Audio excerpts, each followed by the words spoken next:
All right. So, welcome everybody. So, the topic of today is a little strange and it's purposefully so. When I released the advertisement, some people were asking me why be non-spiritual and things like that. But I just want to clarify that. Okay, so I wanted to basically have a conversation exactly about the topic that I have mentioned, and that is being spiritual or being non-spiritual. And I'm going to use the context of Patanjali's Yoga Sutra, or as they say in Sanskrit, Patanjala Yoga Sutra, to drive my point home. I just want to clarify that when I say something, it's not really, I'm not pointing fingers, but whatever I'm saying, try to reflect on that. And if your mind reflects and comes up with some solutions or some reflections, then allow them to be processed. Okay, further. Now, the reason why I wrote this topic, why to be non-spiritual, is because over last 15-20 years or more of teaching yoga, I have realized that people like to call themselves spiritual. Okay? Again, like I said, please don't get me wrong, I'm not pointing fingers, but just try to process whatever I'm saying in a clear, non-judgmental way. Okay?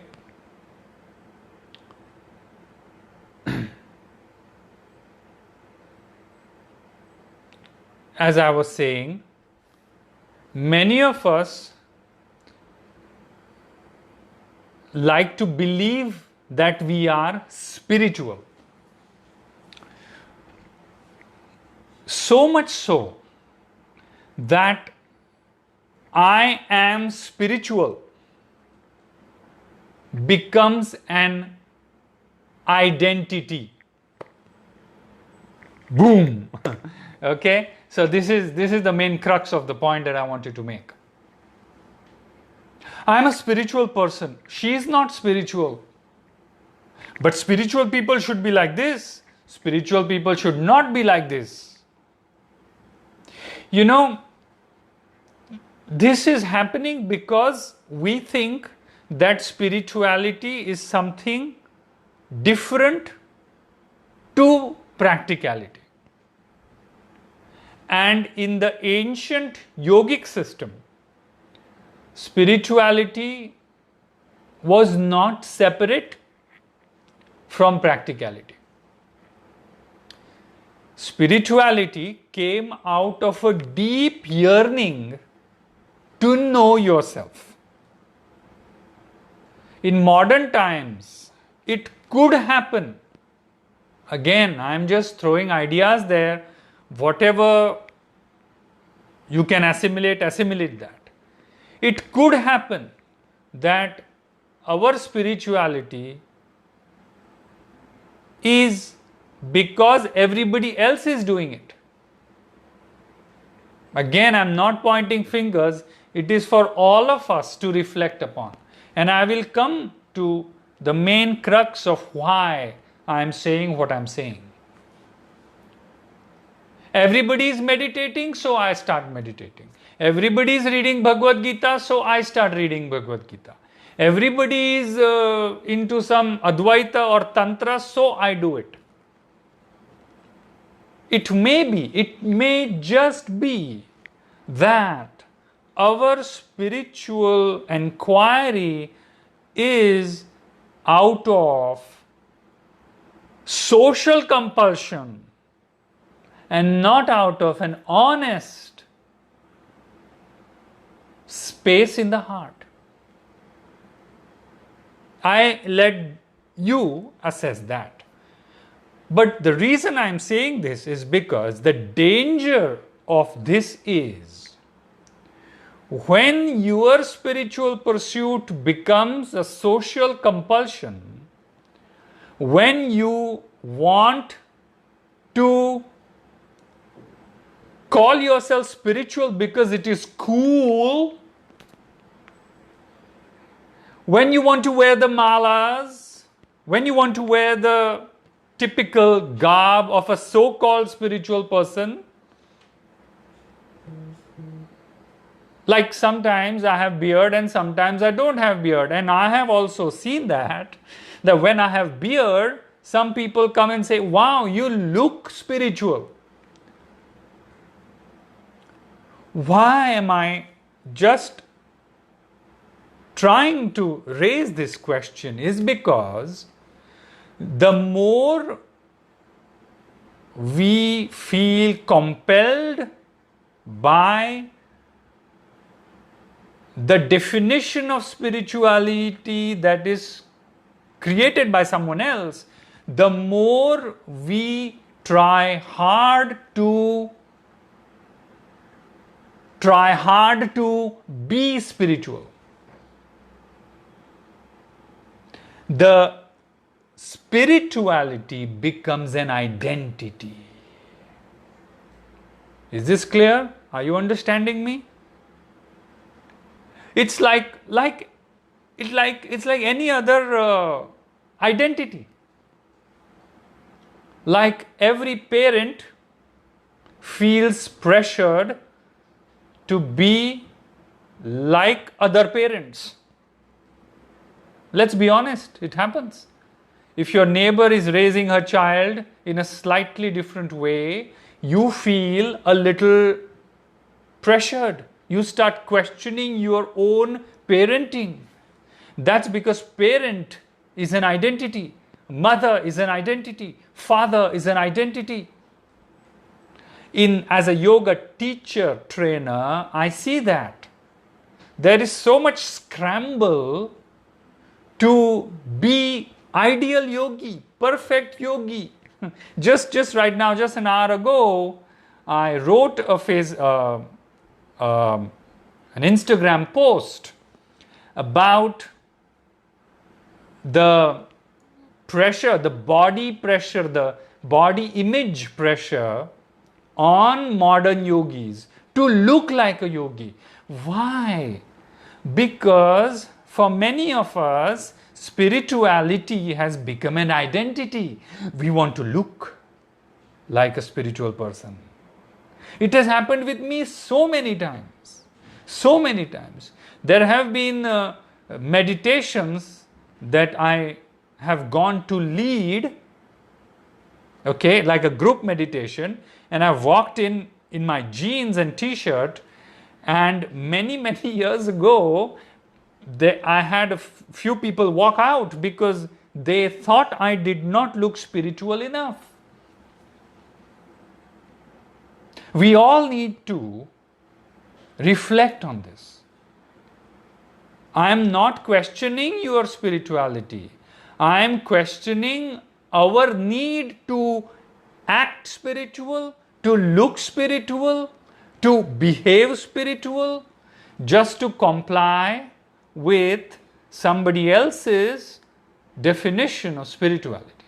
So much so that spirituality becomes an identity. Spirituality, or in our head we say, I am a spiritual person. I am not like them. She is very practical. She is very money-minded. If you are doing that, then according to Patanjali, you have bound yourself in something called as asmita. Are you seeing this? Asmita.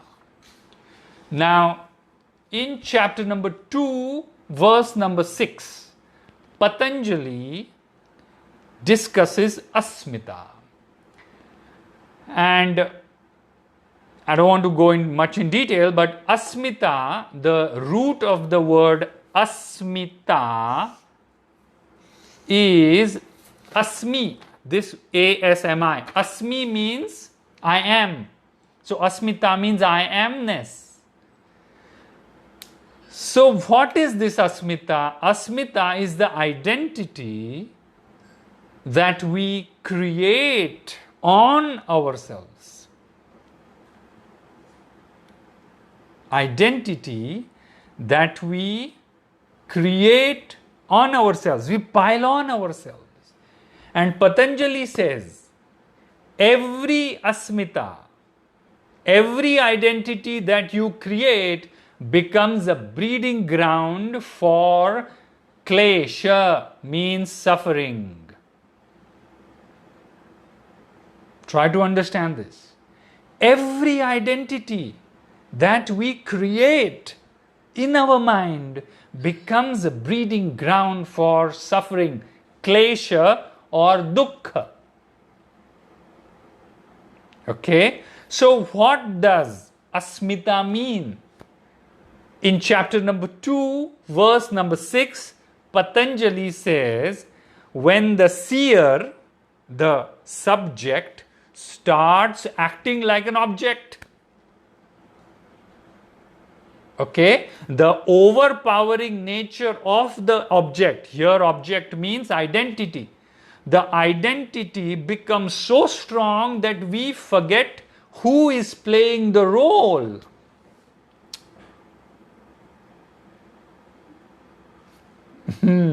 Try to digest this. Take a deep breath. Have your identities become so strong that you have forgotten who you are? Has your identity of being a spiritual person, a yoga teacher, a meditation teacher, a Sanskrit scholar, or whoever, has become so strong that it has made you forget who you are truly, the Atma, the Purusha. And this is why the title of my talk was How to Be Non-Spiritual. Of course, it was a little clickbait. I hope you forgive me for that. But the main essence of what I want to say is, how honest are you about your spiritual pursuit, and do you feel compelled to announce everywhere, to demonstrate everywhere that you are spiritual? If that is the case, then you need to inspect if your so-called spirituality has become an identity.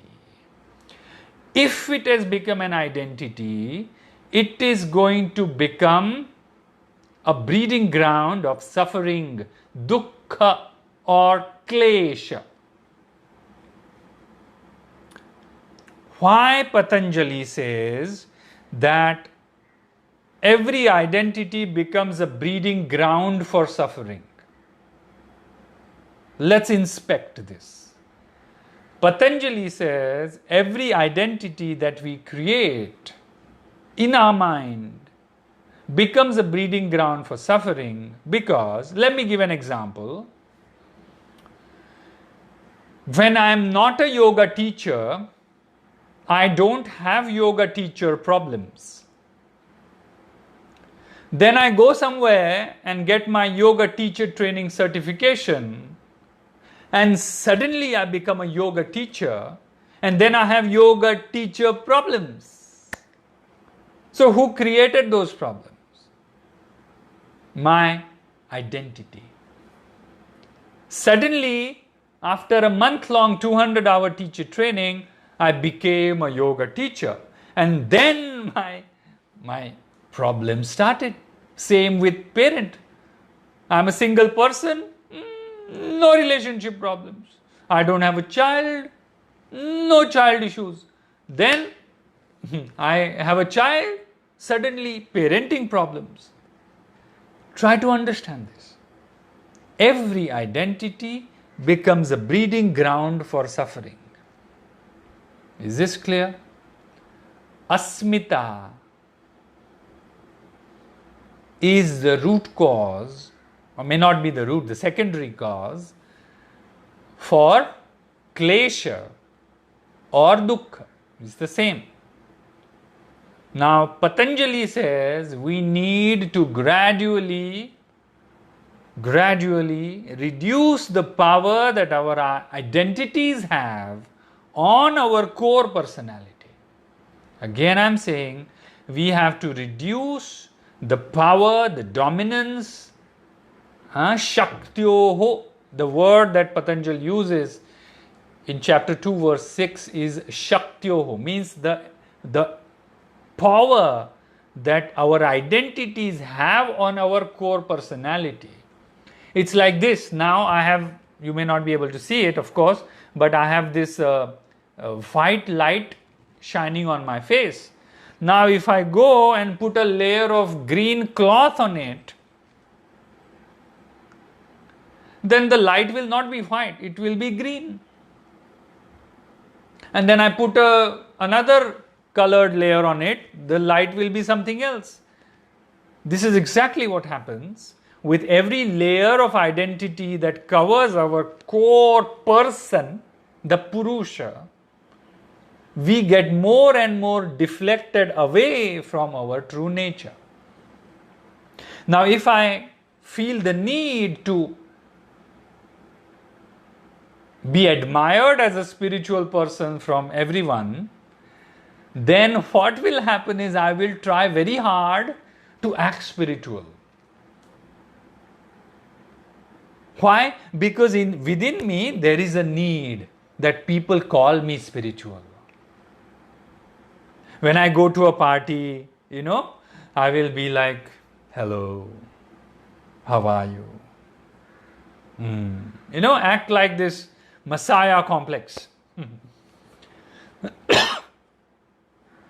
And then if somebody doesn't admire my spirituality, I feel bad. If somebody does not validate what I am wearing as a spiritual person, like if somebody says, "Oh Prasad, why did you shave your beard? You looked very spiritual when you had beard. Now suddenly I don't have beard, so I don't feel spiritual. Then when I have beard, I feel spiritual. So my spirituality is dependent on someone else? Really? Then how can my pursuit be about myself? If my whole pursuit of self is dependent on someone else?" I am making a very, very crucial point, and that's why it's important to have a guru in life, because every time you put yourself on a pedestal, spiritual pedestal, the guru will put you down to keep you humble. Because spiritual ego is a huge obstacle for every spiritual person to defeat. Is this clear? Just try to understand what I am saying.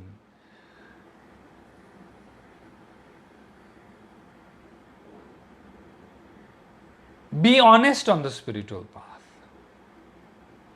There's no need to demonstrate that you are spiritual. So inquire within. If you are spiritual, keep it with yourself. It's not some feather in your cap, neither it is some degree, neither it is some title, neither it is some honorific.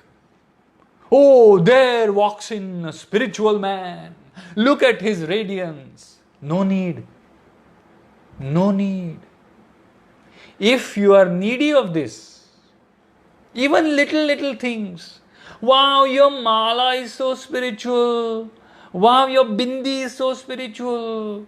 I mean, we have a whole spiritual merchandising industry, billions of dollars surviving on this.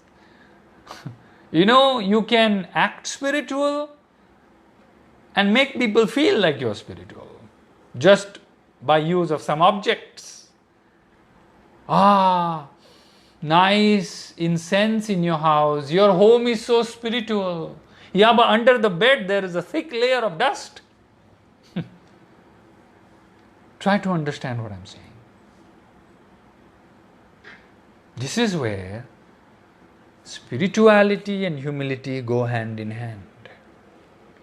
If you are needy of wanting others to call you spiritual, then you need to work a little more on your spirituality.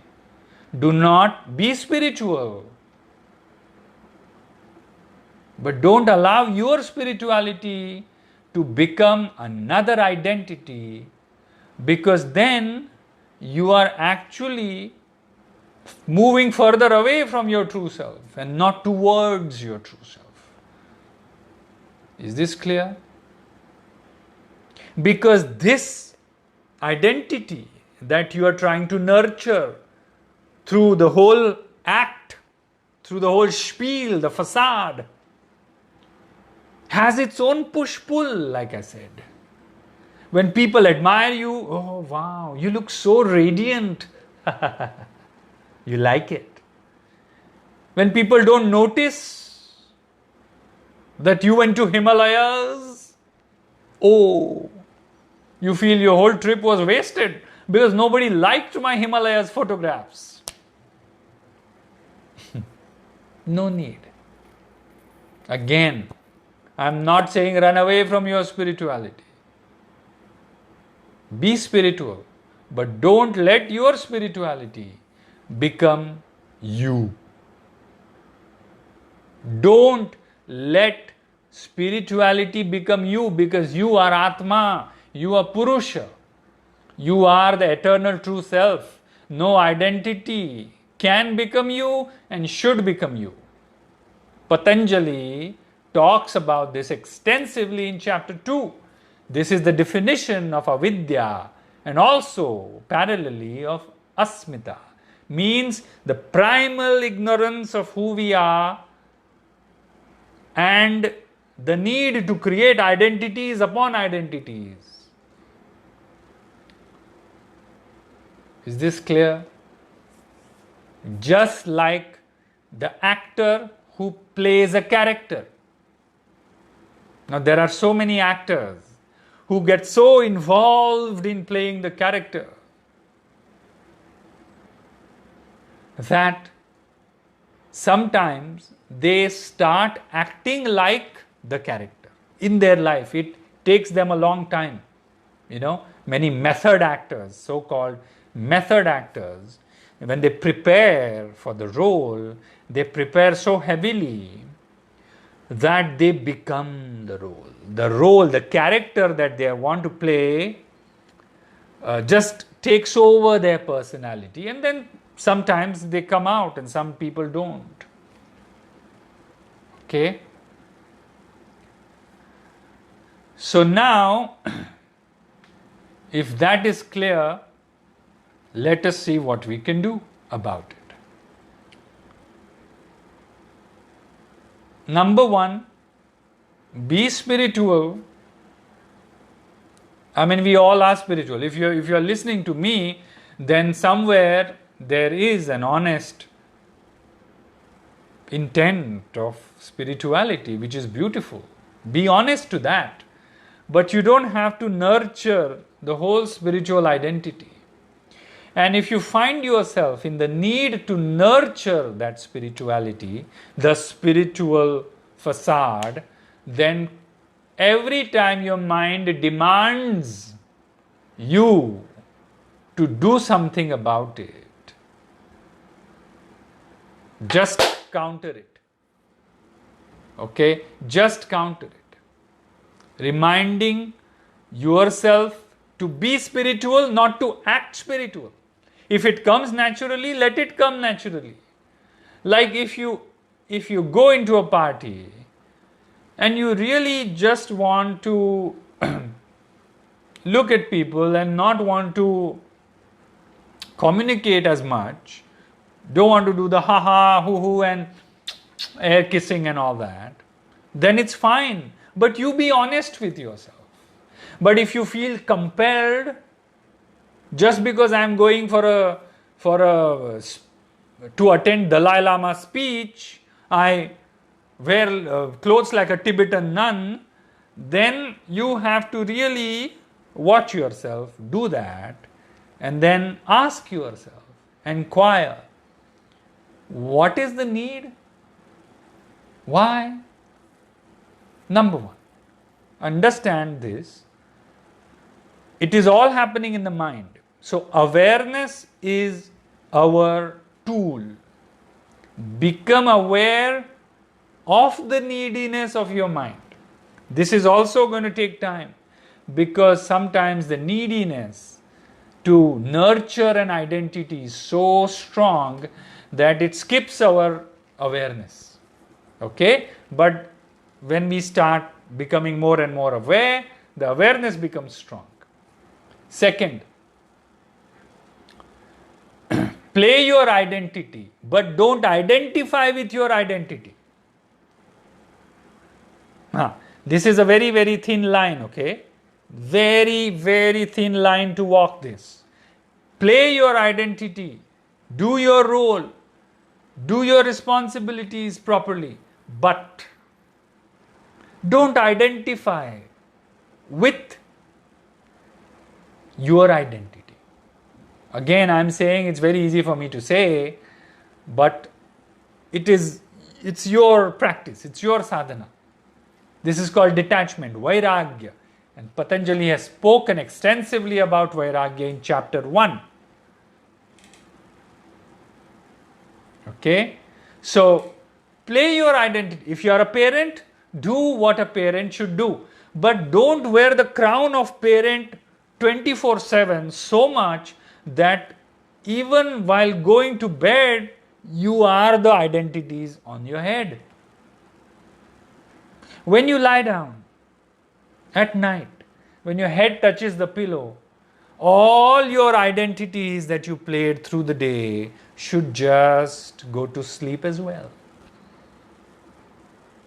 This is again a sadhana in itself. Third point, be aware of you and the role. When you are playing the role, keep reminding yourself that you are the character. You are playing the role, you are not the role. Play the role, like I said. Play the identity. But remember that you are not the identity. Imagine the amount of identities that we live in the day.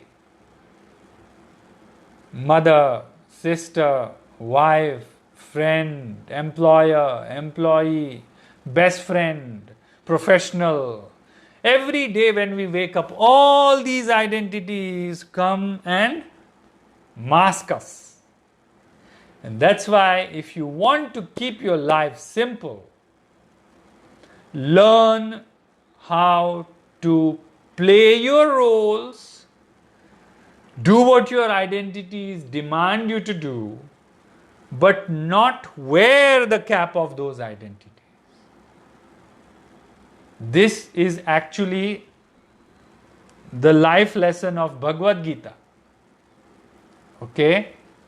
Bhagavad Gita talks about something called as karma phala tyaga, means detachment from the fruits of your action. And it has a major role to play in detachment from the activity that you play. Okay? And lastly, whatever you do, remember there is always the divine. There is something always bigger than your personal ego. Work with a little surrender in every relationship. If you are a wife, then it is you, your husband, and the divine. If you are a mother, it is you, your child, and the divine. It is never a relationship of the two. At least yoga will say that. If I have a relationship with my ego, still there is a third entity there, God. Patanjali calls it Ishvara. Okay? I'm not going to write it because I write and then everything looks like a mirrored thing. So I'm not going to write it. But Patanjali calls it Ishvara. There's always a third entity there. Surrender to that entity. Why am I saying this is because, like I said, remember, every identity will come with its own suffering, with its own push and pull. Patanjali calls it Raga Dvesha. Every identity, Raga Dvesha. For example, when I become a parent, then in my head, there is an idea of good parent, there's an idea of bad parent, and these two ideas are fighting with each other, and these fighting will make my role of parenting difficult. Same way with spirituality. When I suddenly want to behave and act like a spiritual person in my head, there is a spiritual, there is a non-spiritual. We see this a lot on social media. Suddenly there is a trend to do this as a spiritual person. Like, you don't drink matcha tea? You're spiritual? You don't eat kale salad? How can you call yourself spiritual? You've never been to India? What kind of a yogi are you? You don't wear malas? Do you have a guru? All these ideas compel us to what I call as branded spirituality. Don't. And in yoga, in the whole scheme of yoga, it becomes very ugly. Then you have these lineages, and then one lineage of yoga is putting down the other lineage of yoga, and this and that. My guru is better than your guru. I mean, what the hell? Understand, I am a disciple of this guru is also an identity which you will need to break. And if you have a guru that is mature, because gurus are also in different shades. If you have a guru who does not go through the same idea, I mean, if the guru doesn't need you to feel a guru, then the guru will break all this.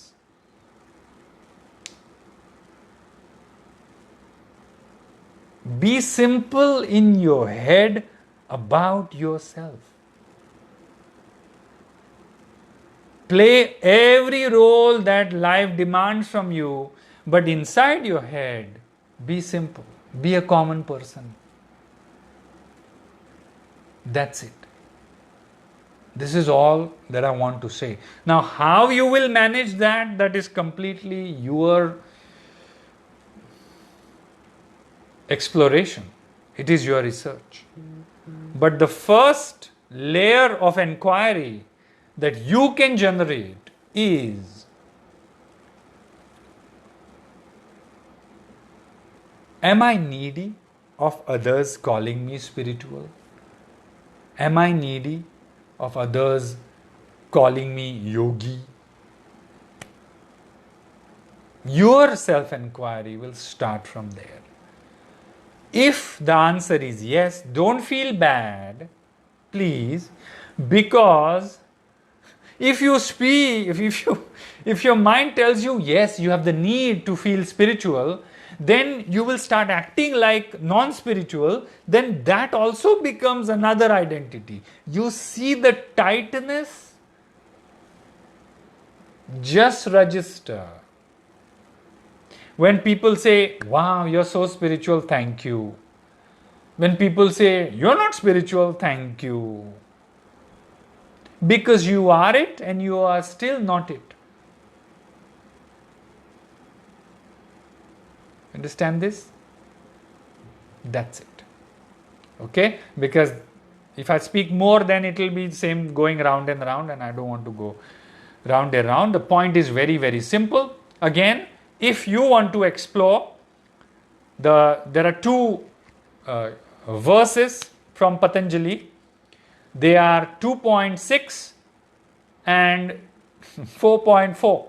Okay? I don't know if this is still 2.6, 4.4. The 4.4 is very interesting.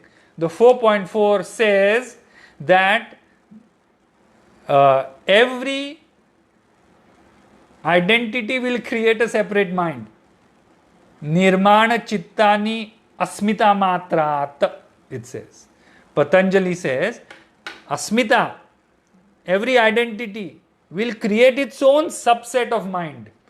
You know, like there is a parent mind inside my head, and there is a brother mind inside my head, there's a yoga teacher mind inside my head, there's a yoga student mind inside my head. So basically, every identity becomes a personality, and we all struggle with a multiple personality disorder. That gives us suffering, klesha. And that's why it is very, very important to be simple. In that simplicity is your realization. That's why when you go to any genuine guru, now you decide who is a genuine guru. I have nothing to say about that. Again, it is your exploration. I am not certifying any gurus, or I will not tell you go to this or that. Any genuine guru will first look at how simple your mind is. You know, there's a verse from Bible as well. You know, about that. The gates of heaven open for the mind that is childlike. What means childlike? Simple. When that child mind becomes adult, it becomes complex, complicated. So when you go to a genuine guru, the genuine guru is not going to be impressed by your malas, your tikkas, your bindis, the stamps on your passport, your beard, your jata, nothing. What the genuine guru is going to see is how simple your mind is, how less complicated your thought process is. It's called Shuddha Chitta. The Chitta, the mind is Shuddha. Shuddha means it is less complicated, not a Vyuthana Chitta, not a frazzled mind. Because when you approach a guru with that simplified mind, then the guru can really work on it. If you go to a guru with a complicated mind, the guru will send you back. And I am not saying this, but if you read the Upanishads or the Puranas, the books of yoga, they all say that. For example, there is a Upanishad called Prashna Upanishad, also called Prashna Upanishad. In that Upanishad, 6 honest spiritual, say, boys or youths go to this guru and they say, we have some questions. Each one will ask you one question. The guru doesn't say, okay, ask, I will give you answers. Guru says, stay in my ashram for a year and then you can ask me questions. Why does the guru say that? That's because the guru is preparing their mind. So I am sure that guru in Prashna Upanishad made them wash the dishes, clean the house and everything to make their mind simple.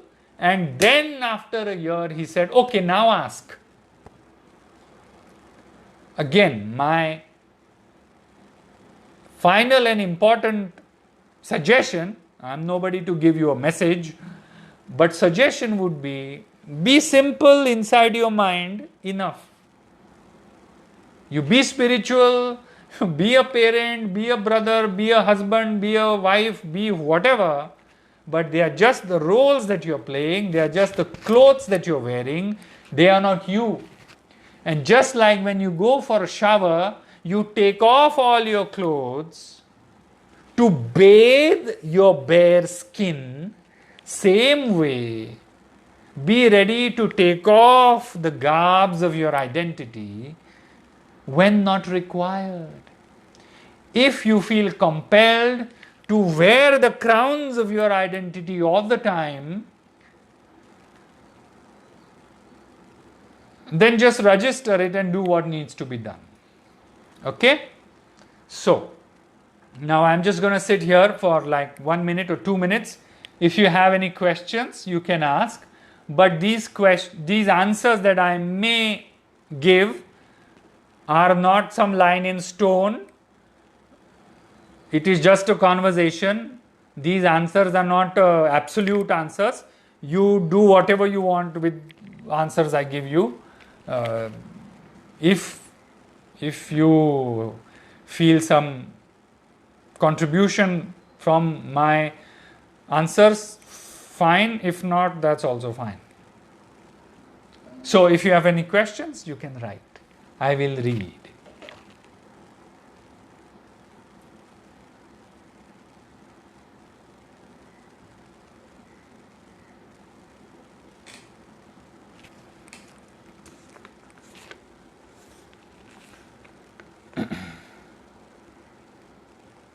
So somebody is asking, can you use the mantra Hari? Use whichever mantra. Ideally, mantra is given by the Guru. So you find a Guru and the mantra is given. If you don't have a Guru, then use whichever mantra. It doesn't matter. Every mantra has only one job: to cleanse your mind. So it doesn't matter which you use. Okay? The Hari is not an identity, and Om is not an identity, and Shiva is not an identity. Please don't. Okay? So, chant whichever you want. Om, Hari, Vishnu, Saraswati, they all have one job profile: to cleanse your mind. Okay? So, it doesn't matter. Any other question?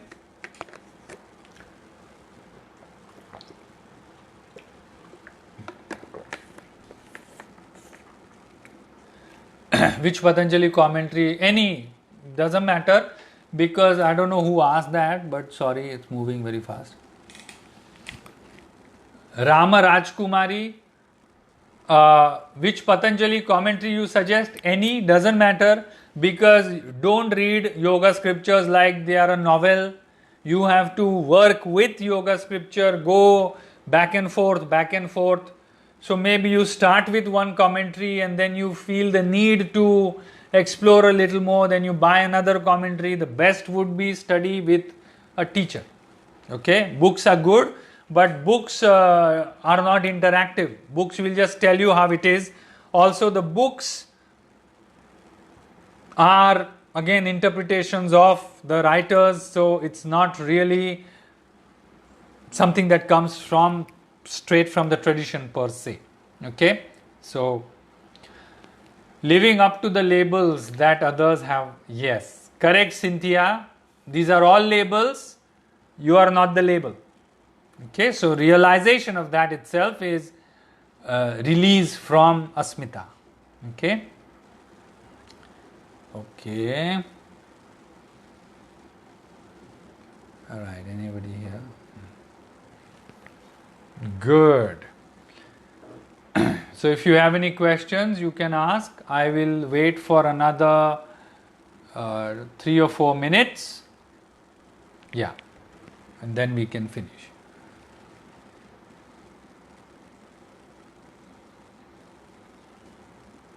See, ultimately what I want to say is, it doesn't matter which commentary you read, and if you can read Sanskrit, and this and that. All these doesn't matter. What really matters is your honesty. What really matters is your sincerity towards your path. When the divine sees that you're sincere, right resources will come to you at the right time. Okay, so Liron is saying, when I feel like the mind is very heavy, it upsets me, but it is also because of identification. Correct. Can you say something about that? Just okay, Liron, remember, when your mind tells you something and you feel disturbed, the thing that is triggering you itself is your lesson. So don't run away from it. Okay? Again, I would suggest, Liron, to have a japa, and whenever the mind troubles you like this, just chant that japa. It could be Om, it could be whatever. You decide which japa you want to do. Okay? Would you be doing a complete workshop on Patanjali? Oh, that will take 3 years. To really study Yoga Sutra, it will ideally take 3 years, but maybe I will do something, but I'm not sure when. It can go both ways. You might label yourself as not spiritual enough because you never went to Himalayas. It's beautiful when you can let go of these perceptions. Yes, correct, Shell. These are ultimately perceptions which you will have to come out of. If you feel the need to go to Himalayas to feel spiritual, you are not at advantage. Indian tourism will love you, but your spirituality may not. Okay? Again, Himalayas has its own sanctity, but Himalaya should not become your dependency. Ultimately, where is your spirit? Here. Where is your mind that you need to sort? Here. There is nothing there in Himalayas. If you go to the most serene and peaceful place in Himalaya with a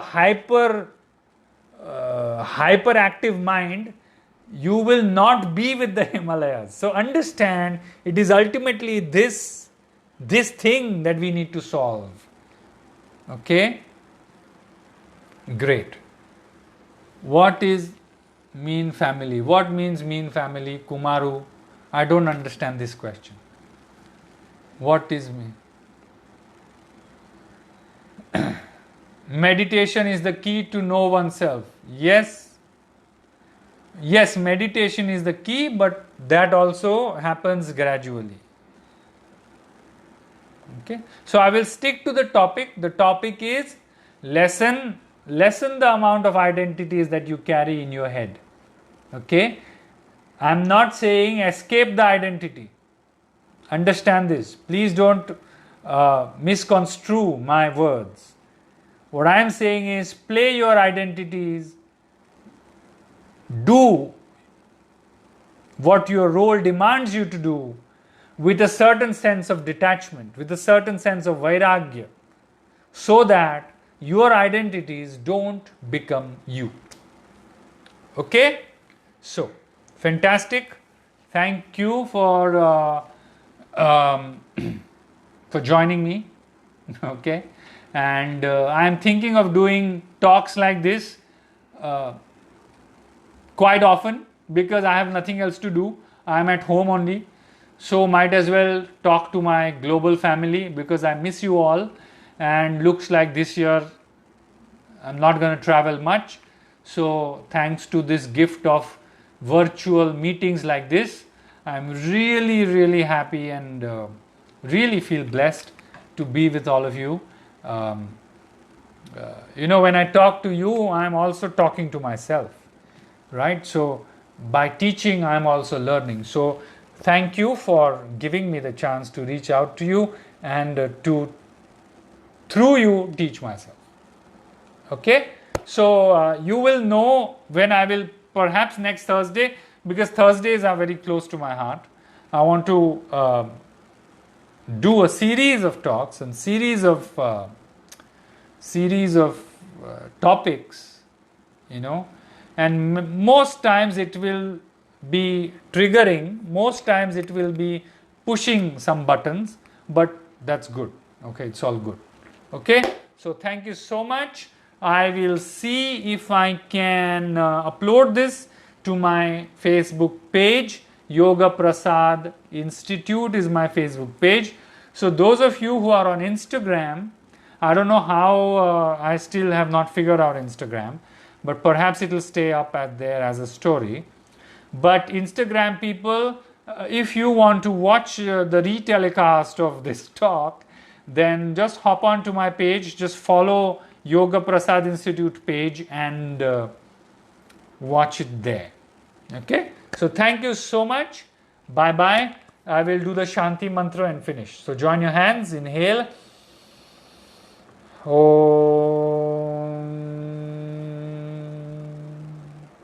Shanti Shanti Shanti. Thank you. Bye. So first I will switch off Instagram, then I will switch off Facebook. So bear with me till then.